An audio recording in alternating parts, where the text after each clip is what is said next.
পদ্মা বাংলাদেশের দীর্ঘতম নদী।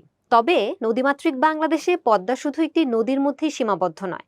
বাংলা সাহিত্যে এর চর্চা হয়েছে কালে কালে নানাভাবে। আমরা যদি লক্ষ্য করি, মানিক বন্দ্যোপাধ্যায়ের পদ্মা নদীর মাঝি কিংবা আমাদের আজকের পাঠ্য যে বিষয় ফররুখ আহমেদের পদ্মা কবিতা, এই ধরনের জায়গাগুলোতে আমরা কিন্তু পদ্মাকে পেয়েছি নানা রূপে। যেমন আজকের এই কবিতায় আমরা পদ্মার দুটি রূপ দেখতে পাবো। একটি হচ্ছে পদ্মার যে প্রমত্ত এবং ভয়ঙ্কর রূপ সেটি, এবং অন্যদিকে আমরা দেখব পদ্মার যে কল্যাণময়ী এবং জীবনদায়িনী রূপ আছে সেটি। তো পদ্মা কবিতাটা পড়ার আগে এই পদ্মা কবিতার যিনি কবি ফররুখ আহমদ, তার সম্পর্কে একটু জেনে নেব। তো প্রথমে যদি আমি একটু খেয়াল করি, ফররুখ আহমদ, তাকে আমরা বলে থাকি ইসলামী রেনেসার কবি বা মুসলমানদের যে নবজাগরণ, সে নবজাগরণের কবি হিসেবে তিনি আমাদের কাছে পরিচিত, এবং তাকে আমরা মূলত 40-এর দশকের কবি বলে থাকি। তো ফররুখ আহমেদের জন্ম হচ্ছে 1918 খ্রিস্টাব্দে এবং তার মৃত্যু 1974 খ্রিস্টাব্দে। সো 1974 থেকে আমরা যদি চিন্তা করি, 1974-এ মারা যান, 1918-তে জন্ম, মোটামুটি 56 বছরের মতো একটা সময় তার জীবন তিনি কাটিয়েছেন। এবং এই সময়ে আমরা যদি লক্ষ্য করি যে তার যেই পরিচিতিটা আমাদের কাছে বেশি এসেছে, সেটা কিন্তু মূলত তার কবিতা লেখার মাধ্যমে। এবং তার কবিতার একটা বৈশিষ্ট্য ছিল যে তিনি ইসলাম বা ইসলামের যে ঐতিহ্যগুলো আছে সেগুলোর পুনরুজ্জীবন নিয়ে তিনি কাজ করেছেন। অর্থাৎ ইসলামী ঐতিহ্যগুলোকে তিনি তার কবিতার মধ্যে খুব সুন্দরভাবে আশ্রয় দিয়েছেন বা যুক্ত করেছেন। ফররুখ আহমেদ 1918 খ্রিস্টাব্দে 10ই জুন মাগুরা জেলায় জন্মগ্রহণ করেছেন। তার পিতার নাম হচ্ছে সৈয়দ হাতেম আলী, এবং তার পড়াশোনার দিকে আমরা যদি একটু খেয়াল করি, তিনি কলকাতার রিপন কলেজ থেকে ইন্টারমিডিয়েট পাশ করেছেন। পরবর্তীতে তার যে উচ্চতর শিক্ষা সেটা ছিল স্কটিশ চার্চ কলেজ থেকে। তিনি দর্শন এবং ইংরেজি সাহিত্য বিষয়ে তিনি পড়াশোনা করেছেন। কর্মজীবনে তিনি বিভিন্ন পেশার সাথে যুক্ত ছিলেন, তবে আমরা যেটাকে একটু মনে রাখার চেষ্টা করব সেটা হচ্ছে তিনি ঢাকা বেতারে স্টাফ রাইটার হিসেবে কাজ করেছেন। এবং আমরা যেটা অলরেডি বলে ফেলেছি যে ফররুখ আহমেদের রচনার যে বৈশিষ্ট্য, তার যে লেখার বৈশিষ্ট্য, সেখানে আমরা দেখতে পাই যে তিনি ইসলামী ঐতিহ্যের পুনরুজ্জীবনে বিশ্বাসী ছিলেন, এবং তার কবিতায় ইসলামী যে আদর্শ এবং জীবনবোধ সেটার একটা প্রতিফলন ঘটেছে। আমরা যদি একটু গুরুত্বের সাথে খেয়াল করি, সেটা হচ্ছে তার যে উল্লেখযোগ্য রচনাবলীগুলো আছে সেটার দিকে। তার প্রথম যে কাব্যগ্রন্থ সাত সাগরের মাঝি, যেটা 1944 খ্রিস্টাব্দে প্রকাশিত হয়, এই কাব্যগ্রন্থটা দিয়ে মূলত কিন্তু তার যে কবি সত্তা এবং তার যে কবিতার যে বৈশিষ্ট্য সেটা কিন্তু আমাদের কাছে আরো খুব ভালোভাবে প্রকটিত হয় বা উপস্থাপিত হয়। এরপর একে একে এই সাত সাগরের মাঝির পর একে একে তার বিভিন্ন কাব্যগ্রন্থ প্রকাশিত হয়। আমরা দেখতে পাই যে তার কাব্য, নাট্য, কাহিনী কাব্য এগুলো প্রকাশিত হয়েছে। তো তার অন্যতম আরেকটা কাব্যগ্রন্থের নাম দেখো বলা আছে সিরাজাম মুনিরা। তার কাব্য নাট্যের নাম বলা আছে নৌফেল ও হাতেম। কাব্যনাট্য কি, যে মূলত একটা নাটক, কিন্তু সেখানে আমরা কাব্যের যে বৈশিষ্ট্যগুলো, অর্থাৎ কবিতা এবং নাটক দুটোরই বৈশিষ্ট্য আমরা আসলে এখানে এক হয়ে যেতে বা একীভূত হয়ে যেতে দেখি।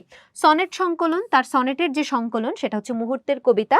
এবং সনেট আমরা নিশ্চয়ই সবাই বুঝি টুকটাক, যে সনেট হচ্ছে মূলত একটা চতুর্দশপদী কবিতা, যেখানে সাধারণত 14টা লাইনে একটা ভাবের একটা ব্যাখ্যা দেওয়া থাকে। এবং আমরা একটু যদি খেয়াল করি, আমাদের আজকের যেই কবিতাটা আমরা পড়তে যাচ্ছি পদ্মা কবিতা, এটাও কিন্তু একটা সনেট, এখানেও কিন্তু 14টা লাইন আছে। তবে সচরাচর সনেটগুলোর থেকে কিছুটা ব্যতিক্রমী আমরা এখানে সনেটের ব্যবহার দেখব। যেমন আমরা এর আগে যখন কপোতাক্ষ নদ পড়েছি, তখন সেখানে আমরা দেখেছি যে আমাদের ওই কপোতাক্ষ নদের যেই মাত্রাগুলো ছিল, সেখানে আমরা প্রত্যেকটা লাইনে 14টা মাত্রা পাই। কিন্তু সেই জায়গা থেকে পদ্মা কবিতাটা কিছুটা ব্যতিক্রম, আমরা এটা কবিতা পড়তে গিয়ে দেখব। তাহলে তার সনেট সংকলন হচ্ছে মুহূর্তের কবিতা। তারপর তার একটা কাহিনী কাব্য আছে হাতেম তাই। এছাড়া তিনি ছোটদের জন্য বেশ কিছু ছড়া কবিতা লিখেছেন। এবং আমরা যেমনটা বলছিলাম যে তিনি 40-এর দশকের কবি হিসেবে আমাদের কাছে পরিচিত। 40-এর দশকের যেই অন্যান্য কবিরা ছিলেন শক্তিমান, তাদের মধ্যে ফররুখ আহমেদ অন্যতম। এবং সাহিত্যকৃতির জন্য তিনি বাংলা একাডেমি পুরস্কার পেয়েছেন, ইউনেস্কো পুরস্কার পেয়েছেন, এবং মরণোত্তর 21শে পদকে ভূষিত হয়েছেন। 1974 খ্রিস্টাব্দের 19 অক্টোবর তিনি ঢাকায় মৃত্যুবরণ করেছেন, অর্থাৎ তিনি 56 বছরের মতো বেঁচে ছিলেন। এটা আমরা মোটামুটি তার সম্পর্কে জানলাম। এবার আমরা আমাদের যে মূল কবিতা, সেই মূল কবিতায় চলে যাই। তো মূল কবিতায় যাওয়ার আগে আমি আবার একটু মনে করিয়ে দেই, এই কবিতাটার মধ্যে আমরা কিন্তু পদ্মার দ্বৈত রূপ দেখতে পাই। আমরা যারা মোটামুটি বাংলাদেশে বাস করি, তারা সবাই পদ্মার নাম যেমন শুনেছি, তেমন পদ্মা পাড়ের জনজীবন এবং পদ্মার অবস্থা সম্পর্কেও জানি। আমরা দেখি যে পদ্মায় বা বিভিন্ন সময় নদী ভাঙনের কারণে কিন্তু অনেক মানুষের যে আশ্রয়, সে আশ্রয় হারিয়ে যায়, তারা একেবারে নিঃস্ব হয়ে পড়ে। এছাড়াও আমরা দেখে থাকি যে অনেক সময় পদ্মায় কিন্তু লঞ্চ দুর্ঘটনা থেকে শুরু করে বিভিন্ন ধরনের দুর্ঘটনাও ঘটে। তার মানে পদ্মা নদী এটা যেরকম আমাদেরকে অনেকভাবে আমাদের জীবনে বেঁচে থাকার উপাদান যোগ করছে, ঠিক একইভাবে কিন্তু আমরা দেখতে পাচ্ছি যে পদ্মার মধ্যে একটা বিধ্বংসী ব্যাপারও কিন্তু উঠে এসেছে। ফলে আমরা বলছি যে আমরা এই কবিতায় পদ্মার দ্বৈত রূপ দেখব। একটা হচ্ছে পদ্মার যে ভয়ঙ্কর এবং প্রমত্ত রূপ, সেটা এবং পদ্মা যে আসলে বিধ্বংসী রূপ ধারণ করতে পারে সেটা আমরা দেখার চেষ্টা করব। এবং একই সাথে আমরা দেখব যে পদ্মা নদী কখনো কখনো আমাদের জন্য কল্যাণ বয়ে নিয়ে আসছে, কখনো কখনো আমাদের আমাদের কাছে বা পদ্মাপাড়ের মানুষের কাছে জীবনদায়িনী রূপে আসছে, এবং কখনো কখনো আমরা দেখতে পাচ্ছি যে পদ্মা আমাদের এই পদ্মাপাড়ের মানুষের সাথে বা বাংলাদেশের মানুষের সাথে মিলেমিশে জনজীবনে একাত্ম হয়ে গেছে বা এক হয়ে গেছে। সো এই দুটো দিক থেকে আমরা আসলে এই পদ্মা কবিতাটাকে পড়ার চেষ্টা করব। তো শুরুতেই যেটা বলছিলাম যে এই কবিতাটাও আমাদের একটা সনেট কবিতা। কবির কাফেলা নামক যে কাব্যগ্রন্থটি আছে সেখানে মোট 7টা সনেট বা চতুর্দশপদী কবিতা আমরা দেখি, তার মধ্যে একটা হচ্ছে এটা। সো সনেটের ক্ষেত্রে আমরা কি জানি 14টা লাইন হবে। তো আমরা যদি একটু খেয়াল করে দেখো 3, 6, 9, 10, 11, 12, 13, 14, অর্থাৎ এটাও একটা কি, আমরা এটাকে বলবো এটা একটা সনেট বা চতুর্দশপদী কবিতা। তবে এই সনেট বা চতুর্দশপদী কবিতাটা সচরাচর চতুর্দশপদী কবিতাগুলোতে যেমন প্রত্যেকটা লাইনে 14টা মাত্রা থাকে, এটা সেই জায়গা থেকে একটু ব্যতিক্রম। এখানে আমরা অক্ষরবৃত্ত ছন্দে 18টা মাত্রা দেখতে পাই। এটা সাধারণত 40-এর কবিদের একটা রেওয়াজ ছিল এরকম করে সনেট লেখার, তিনি সেই রেওয়াজটাকেই অনুসরণ করার চেষ্টা করেছেন। ওকে, তো আমরা শুরু করি কবিতাটা। দেখো বলা হচ্ছে, অনেক ঘূর্ণিতে ঘুরে পেয়ে ঢের সমুদ্রের স্বাদ, জীবনের পথে পথে অভিজ্ঞতা কুড়ায় প্রচুর, কেঁপেছে তোমাকে দেখে জলদস্যু দুরন্ত হারমাত। তাহলে এখানে আমাদেরকে বেশ কিছু শব্দার্থ প্রথমে একটু বুঝতে হবে, তাহলে আমরা কবিতাটা বুঝতে পারবো। দেখো বলা হচ্ছে অনেক ঘূর্ণিতে ঘুরে। ঘূর্ণি শব্দটা দ্বারা আমরা কি বুঝি? ঘূর্ণি শব্দটা দ্বারা আমরা বুঝি যে যখন প্রচন্ড বায়ু বা পানির যে স্রোত বা পানির যে প্রচন্ড একটা প্রবাহ, বায়ুর যে প্রচন্ড একটা প্রবাহ, সেটাকে আমরা বলে থাকি ঘূর্ণি। তাহলে অনেক ঘূর্ণিতে ঘুরে পেয়ে ঢের সমুদ্রের স্বাদ।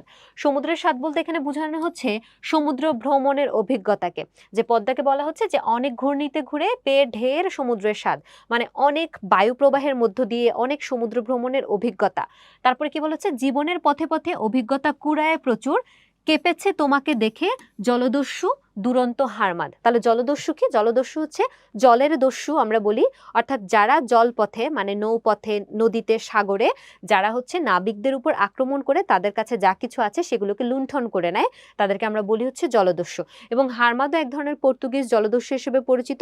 16-17 শতাব্দীর দিকে এই হারমাদ জলদস্যুদের একটা ত্রাসের রাজত্ব আমরা দেখতে পাই। তারা যেটা করতো, অতর্কিতে হামলা করত, এবং তারা যেহেতু সবসময় এই জায়গাটাতেই থাকতো, ফলে তাদের অভিজ্ঞতা ছিল অনেক বেশি, এবং তারা সমুদ্রের ত্রাস হিসেবে পরিচিত ছিল। নাবিকরা তাদেরকে ভয় করত। তো এখানে বলা হচ্ছে যে পদ্মা নদীর যেই তরঙ্গ বা পদ্মা নদীর যে বায়ু প্রবাহ, এই প্রচন্ড বায়ু প্রবাহ বা পদ্মা নদীর যে বিধ্বংসী রূপ, ভয়ঙ্কর রূপ, প্রমত্ত রূপ, এই প্রমত্ত রূপ দেখে যেন জলদস্যু বা দুরন্ত হারমাদ, যাদেরকে নাবিকরা ভয় পেত, যে নাবিকরা নাবিকদের ভয় পাওয়ার যে কারণ ছিল জলদস্যু বা হারমাদ, সেই দুরন্ত হারমাদরা পর্যন্ত পদ্মার যে বিধ্বংসী রূপ, পদ্মার যে প্রমত্ত রূপ, সেই রূপ দেখে ভয় পেত এবং তাদের কাছে নত হয়ে থাকতো। তাহলে প্রথম যে 3টা লাইন, সেই 3টা লাইনে আমরা দেখতে পাচ্ছি পদ্মার একটা প্রমত্ত রূপ, আমরা দেখতে পাচ্ছি পদ্মা অনেক বায়ু প্রবাহ বা অনেক পথ, অনেক সমুদ্রের অভিজ্ঞতা অর্জন করে তারা কি করছে, ঘুরে বেড়াচ্ছে, জীবনের অনেক অভিজ্ঞতা অর্জন করছে। কিন্তু এই পদ্মাকে দেখে আমাদের যে জলদস্যু বা দুরন্ত হারমাদ আছে, যারা নাবিকদের ত্রাস, তারা পর্যন্ত পদ্মাকে দেখে ভয় পাচ্ছে। তাহলে এখানে পদ্মার যে প্রমত্ত রূপ বা ভয়ঙ্কর রূপ, সেটা আমরা দেখতে পাচ্ছি। তারপরে যদি চলে যাই, দেখো বলা হচ্ছে তোমার তরঙ্গ ভঙ্গে বর্ণতার হয়েছে পাণ্ডুর। তরঙ্গ ভঙ্গ মানে কি? যে ঢেউ যেগুলো, হ্যাঁ, ঢেউয়ের যে স্রোত বা গতি প্রবাহ, তো পদ্মার যে ঢেউ, সেই ঢেউ দেখে বর্ণতার হয়েছে পাণ্ডুর। বর্ণ মানে হচ্ছে রং, তার মানে এখানে কাকে বোঝানো হচ্ছে? এই জলদস্যুদেরকে বোঝানো হচ্ছে যে পদ্মার যে ভয়াল স্রোত, যেই ভয়ঙ্কর স্রোত, এই স্রোত দেখে এই ভয়ঙ্কর জলদস্যুগুলো পর্যন্ত তাদের যে মুখ, সে মুখের রং, মুখের বর্ণ ফ্যাকাশে হয়ে গিয়েছে। পাণ্ডুর মানে হচ্ছে ফ্যাকাশে। তাহলে এই যাদেরকে দেখে নাবিকরা ভয় পাচ্ছে, তারা আবার পদ্মার স্রোত দেখে ভয় পাচ্ছে। তাহলে এখানে পদ্মা অবশ্যই একটা ভয়ঙ্কর রূপে এসেছে। তারপর বলা হচ্ছে সংগ্রামী মানুষ তবু 2 তীরে চালায় লাঙল, কঠিন শ্রমের ফল শস্য দানা পেয়েছে প্রচুর। তার মানে প্রথম যে 4টা লাইন আমরা দেখলাম, সেখানে আমরা দেখলাম যে পদ্মার একটা ভয়ঙ্কর বা প্রমত্ত রূপ কবি আমাদেরকে দেখাচ্ছেন। তার পরবর্তীতেই কবি বলছেন যে যদিও পদ্মাকে দেখে মানুষ ভয় পাচ্ছে, জলদস্যুরা ভয় পাচ্ছে, পদ্মার তরঙ্গভঙ্গ প্রচন্ড প্রমত্ত, কিন্তু এই পদ্মার তীরেই যারা সংগ্রামী মানুষ, অর্থাৎ আমাদের যারা কৃষিজীবী মানুষ, যারা সংগ্রাম করে বেঁচে আছে, যারা জানে যে আজকে যে কোনো মুহূর্তে আমি যে পদ্মা পাড়ে বাস করতেছি, যে কোনো মুহূর্তে আমার কি হতে পারে, আমার যে জমি জমা ফসল আছে সেগুলো ডুবে যেতে পারে, কিন্তু তারা কিন্তু সংগ্রাম করে টিকে থাকে। ফলে সংগ্রামী মানুষরা কি করছে, পদ্মা নদীর যে দুই পাড়, সে দুই পাড়ে তারা কি লাঙল চালাচ্ছে। লাঙল চালাচ্ছে মানে কৃষি কাজ করছে। কেন কৃষি কাজ করছে? আমরা জানি যে নদী তীরবর্তী যে অঞ্চলগুলো সেগুলোতে কিন্তু পলিমাটি জমে জমে ওই অঞ্চলগুলোর যে জমি সেগুলো কিন্তু উর্বর হয়, ফলে ওখানে ফসল ফলালে কিন্তু ফসল ভালো হয়। ফলে দেখা যাচ্ছে সংগ্রামী মানুষরা এই নদীর দুই তীরে কি করছে, লাঙল চালাচ্ছে, অর্থাৎ কৃষি কাজ করছে। কঠিন শ্রমের ফল শস্যদানা পেয়েছে প্রচুর। অর্থাৎ পদ্মা যেরকম ভয়ঙ্কর, ঠিক একই রকম কেউ যদি পদ্মার তীরে সংগ্রাম করে বা পরিশ্রম করে তাহলে পদ্মা তাকে উপকৃত করে। কিভাবে উপকৃত করে? তাদের এই কঠিন পরিশ্রমের বিনিময়ে পদ্মা তাদেরকে প্রচুর পরিমাণে ফসল শস্য এগুলো দিয়েছে। তাহলে এখানে আমরা পদ্মার যে একটা উপকারী রূপ, সেই উপকারী রূপটা বা উপকারী দিকটা দেখতে পাচ্ছি। এরপরে চলে যাই, দেখো বলা হচ্ছে উর্বর তোমার চরে ফলায়েছে পর্যাপ্ত ফসল। তাহলে ওই যে আমরা যেটা বলছিলাম যে পলিমাটি জমে পদ্মার যে তীরবর্তী অঞ্চলগুলো বা চরাঞ্চলগুলো সেগুলো কিন্তু উর্বর হয়ে ওঠে। অর্থাৎ উর্বর বলতে আমরা বুঝি যে যেই জমিতে আসলে কৃষিকাজ করা বা ফসল ফলানো সহজ এবং ভালো ফসল ফলে। সো উর্বর তোমার চরে ফলাইছে পর্যাপ্ত ফসল। তাহলে সংগ্রামী মানুষরা বা কৃষিজীবী মানুষরা পদ্মার তীরে তারা কৃষিকাজ করেছে এবং সেখান থেকে তারা ভালো অ্যামাউন্টের বা বেশ ভালো পরিমাণের ফসল উৎপাদন করতে সক্ষম হয়েছে। অর্থাৎ পদ্মা কিন্তু তাদের যে জীবনের উপাদান বা অনুষঙ্গ, তাদের যে অন্নের সংস্থান, সে অন্নের সংস্থান করেছে। জীবন মৃত্যুর দ্বন্দ্বে নিঃসংশয় নির্ভীক জওয়ান। জওয়ান বলতে আমরা এখানে যুবককে বুঝাচ্ছি। নির্ভীক মানে ভয়হীন, নিঃসংশয় মানে যাদের কোনো ধরনের সংশয় নাই, সন্দেহ নাই। তাহলে এখানে বলা হচ্ছে যে যেই মানুষগুলো খুব সাহসী, যারা জীবন মৃত্যু নিয়ে দ্বিধা দ্বন্দ্বিত অবস্থায় নেই, যারা কোনো ধরনের ভয় নাই, এই ধরনের মানুষগুলো যখন পদ্মার তীরে বা পদ্মাকে কেন্দ্র করে তাদের যে পরিশ্রম, সে পরিশ্রমটা চালিয়ে যায়, তাদেরকে পদ্মা কি করে, পুরস্কৃত করে বা উপকৃত করে। কিভাবে উপকৃত করে? সবুজের সমারোহে জীবনের পেয়েছে সম্বল। সম্বল মানে যে পদ্মা কি করছে, তাদেরকে ফসল দ্বারা, শস্য দ্বারা তাদেরকে অন্নের সংস্থান করে দিচ্ছে। কাদেরকে করে দিচ্ছে? যারা নির্ভীক, যারা পদ্মাকে দেখে ভয় পাচ্ছে না। জলদস্যুরা আমরা কি দেখছি, হারমাত কি দেখছি, ভয় পাচ্ছে।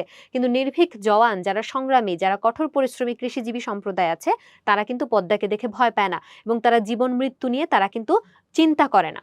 ওকে, এরপর বলা হচ্ছে বর্ষায় তোমার স্রোতে গেছে ভেসে সাজানো বাগান। তার মানে আমরা এতক্ষণ যেরকম পদ্মার উপকারী দিকটা দেখতে পেলাম, পদ্মার কল্যাণময় রূপটা দেখতে পেলাম, আমরা এরপরে দেখতে পাচ্ছি যে পদ্মা এই কল্যাণের পাশাপাশি অনেক সময় যে এই পদ্মা তীরবর্তী অঞ্চলের মানুষদের ক্ষতি সাধন করে, তাদের জীবন জীবিকা যে ধ্বংস করে দেয়, সেটার একটা রূপ আমরা এখন দেখব। দেখো বলা হচ্ছে বর্ষায়, অর্থাৎ প্রচন্ড যখন বৃষ্টি হয় তখন আমরা কি জানি যে নদীর পানি বেড়ে যায়।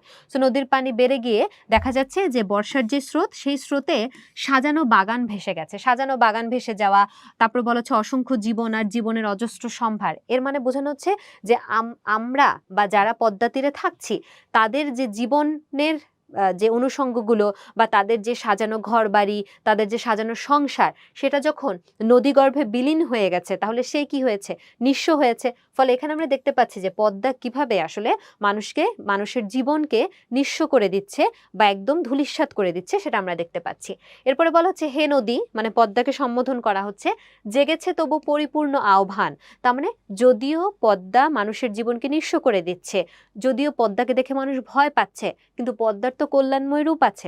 এজন্য কবি কি বলছেন, হে নদী জেগেছে তবু পরিপূর্ণ আহ্বান। তাহলে তুমি এত কিছু করা সত্ত্বেও তোমাকে কেন্দ্র করে আবার নতুন একটা স্টার্টিং, নতুন একটা শুরুর আমরা একটা উদ্দীপনা পাই। পরের দুটো লাইন যদি দেখি তাহলে আমরা বুঝবো। দেখো বলা হচ্ছে মৃত জড়তার বুকে খুলেছে মুক্তির স্বর্ণদ্বার, তোমার সুতীব্র গতি, তোমার প্রদীপ্ত স্রোতধারা। তাহলে পদ্মাকে কবি বলছেন আহ্বান করে যে দেখো, তুমি যদিও এই কাজগুলো করেছো, তুমি যদিও মানুষকে নিঃস্ব করে দিচ্ছ, সহায় সম্বলহীন করে দিচ্ছ, কিন্তু তুমি তো আবার কল্যাণময় রূপেও এসেছো। ফলে তোমার এই তীরে বা পদ্মা নদীকে কেন্দ্র করে আবারও কি হয়েছে, নতুন করে মুক্তির স্বর্ণদ্বার খুলেছে। কিভাবে? যে আমরা যদি দেখি যে যখন আমার জীবনে যা কিছু আছে সবকিছু ধ্বংস হয়ে যাবে, আমি যখন নিঃস্ব হয়ে যাব, তখন খুব স্বাভাবিকভাবেই আমি কিন্তু স্তব্ধ হয়ে যাব বা আমার মধ্যে একটা জড় অবস্থার সৃষ্টি হবে। তো বলা হচ্ছে যে পদ্মার যে গতিশীলতা, পদ্মা তার গতি দ্বারা এই যে সমাজ বা জনজীবন, সেই জনজীবনের জড়তাকে দূর করে। কিভাবে দূর করে? তার গতি দ্বারা সে হচ্ছে আমাদের জীবনকে গতিময় করে গড়ে তোলে এবং মুক্তির যে দ্বার সে দ্বারটাকে উন্মোচন করে দেয়, অর্থাৎ নতুন করে আমাদেরকে বেঁচে থাকার যে অনুষঙ্গ বা উপাদান বা অনুপ্রেরণা সেটা হচ্ছে দেয়। তোমার সুতীব্র গতি, তাহলে এই যে পদ্মার গতি দ্বারা বা পদ্মার স্রোত দ্বারা আমরাও কি হই, অনুপ্রাণিত হই, এবং এই যে পদ্মার যে প্রদীপ্ত স্রোতধারা সেটা আমাদেরকে নতুনভাবে আবার সবকিছু শুরু করার বা নতুনভাবে আমাদের এই পদ্মার মাধ্যমে আমাদের জীবনকে বাঁচিয়ে রাখার যে উপাদান সেগুলো আমাদেরকে হচ্ছে দেয়। তো এই হলো আমাদের পদ্মা কবিতার 14টা লাইন। তাহলে আমরা এখানে আবার যদি একটু রিপিট করি, আমরা দেখতে পাচ্ছি প্রথম দিকে আমরা দেখছি পদ্মার ভয়ঙ্কর রূপগুলো, যেই রূপ দেখে জলদস্যু হারমাদের মতো সমুদ্রের ত্রাসরা পর্যন্ত ভয় পায় সেটা। তার পরবর্তীতে আমরা দেখতে পাচ্ছি যে এই পদ্মার এই ভয়ঙ্কর রূপ থাকা সত্ত্বেও আমাদের যারা কৃষিজীবী সম্প্রদায়, সংগ্রামী মানুষ যারা কঠোর পরিশ্রম করে পদ্মা তীরে লাঙল চালিয়েছে, তাদেরকে পদ্মা কি করেছে, পুরস্কৃত করেছে। তার পরবর্তীতে আমরা দেখতে পাচ্ছি যে পদ্মা কিভাবে আসলে আমাদের জীবনকে নিঃস্ব করে দেয় বা ধ্বংস করে দেয়। বর্ষায় স্রোতে, পদ্মার স্রোতে মানুষের যে সহায় সম্বল আছে সেগুলো হচ্ছে ভেসে যায়, কিন্তু তা সত্ত্বেও আমরা দেখতে পাচ্ছি যে পদ্মাকে আমরা আহ্বান করছি। কেন আহ্বান করছি?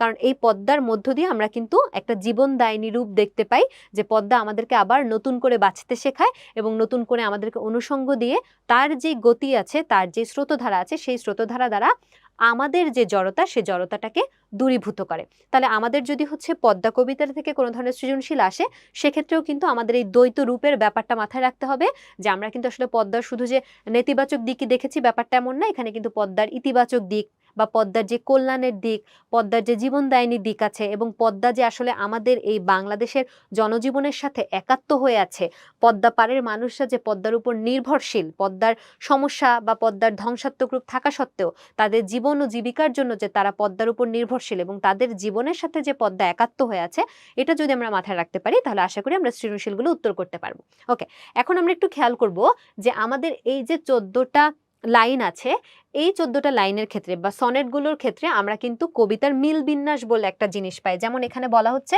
যে পদ্মা একটা চতুর্দশপদী কবিতা, অর্থাৎ পদ্মা একটা সনেট। সো সনেটের ক্ষেত্রে আমরা জানি যে 14টা লাইন হবে এবং আমরা গুনে দেখেছি যে আসলে এখানে 14টা লাইন আছে।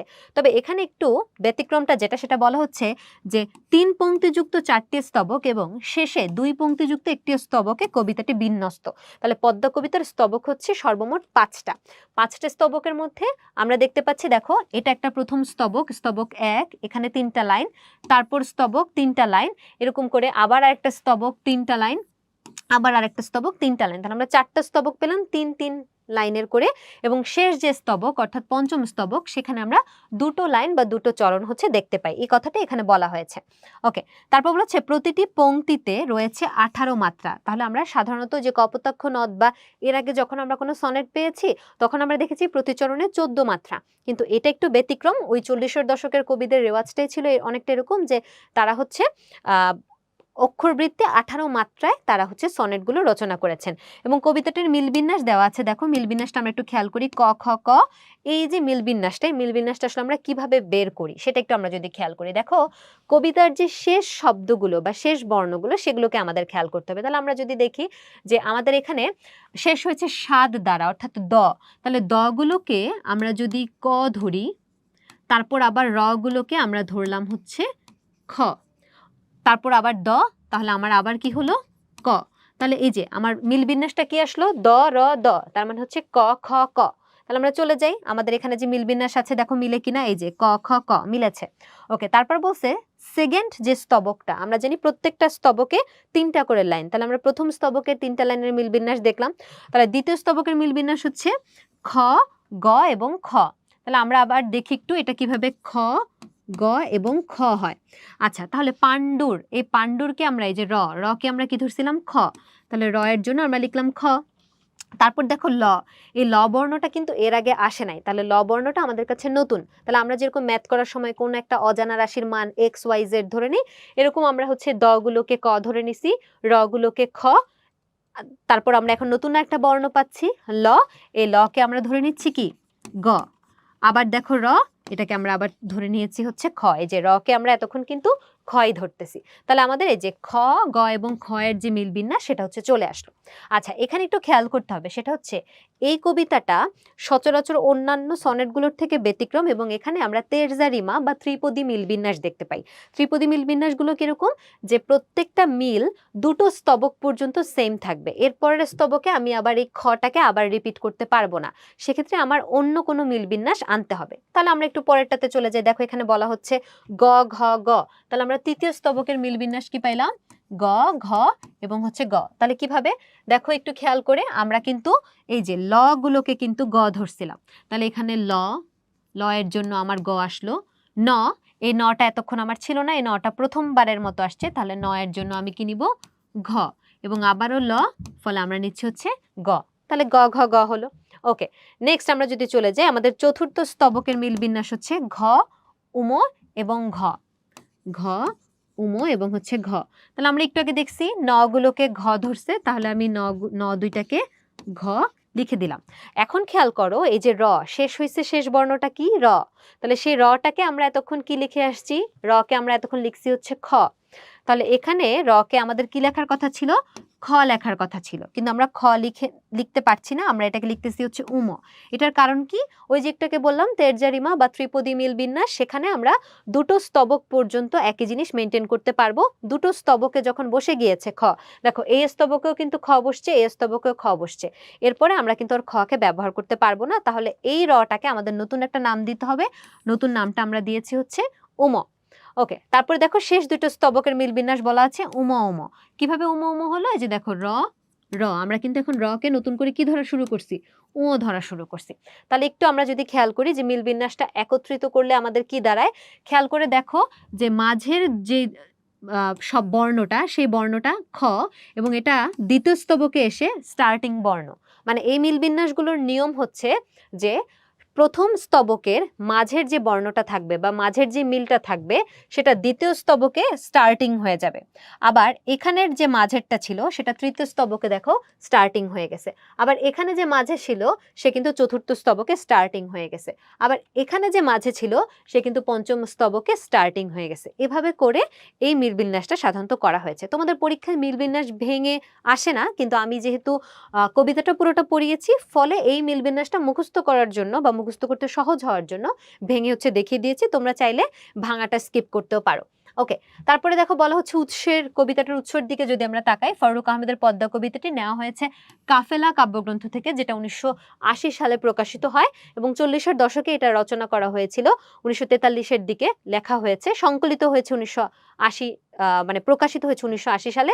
এবং এই কাব্যটি মূলত আমরা দেখছি যে 60টি সনেট বা 60টি চতুর্দশপদী কবিতার সমন্বয়ে রচিত, এবং এখানে আমরা দেখতে পাচ্ছি যে আমাদের যে পাঠ্য কবিতা সেটা এই কাব্যের 5 সংখ্যক সনেট। দেশের সর্ববৃহৎ নদী পদ্মা কখনো যে ধ্বংসাত্মক রূপে আসে এবং কখনো যে কল্যাণময় রূপে আসে সেটা এখানে দেখানো হয়েছে, যেটা আমরা অলরেডি বলছি। আমরা যদি এটা সারসংক্ষেপ দেখি তাহলে আমরা দেখতে পাচ্ছি যে আমাদের বাংলাদেশে অসংখ্য নদ নদী রয়েছে, যার মধ্যে পদ্মা একটা সর্ববৃহৎ নদী, এবং এখানে নদীর দুইটা রূপ আমাদেরকে দেখানো হচ্ছে, যে একদিকে এটা ভয়ঙ্কর প্রমত্ত এবং অন্যদিকে আমরা দেখছি যে পদ্মার পলিতে প্লাবিত যে দুই পার, সেখানে যে উর্বর জমি, সেই জমিতে আসলে ফসল ফলানোর মধ্য দিয়ে আমাদেরকে একটা জীবনদায়িনী রূপ পদ্মার দেখানো হয়েছে। তাহলে পদ্মা কবিতাতে মূলত আমরা পদ্মার দুটো রূপ, দ্বৈত রূপ দেখতে পাচ্ছি, একটা হচ্ছে বিধ্বংসী বা ধ্বংসাত্মক প্রমত্ত রূপ, আর একটা হচ্ছে পদ্মার যে জীবনদায়িনী এবং কল্যাণময়ী রূপ সেটি।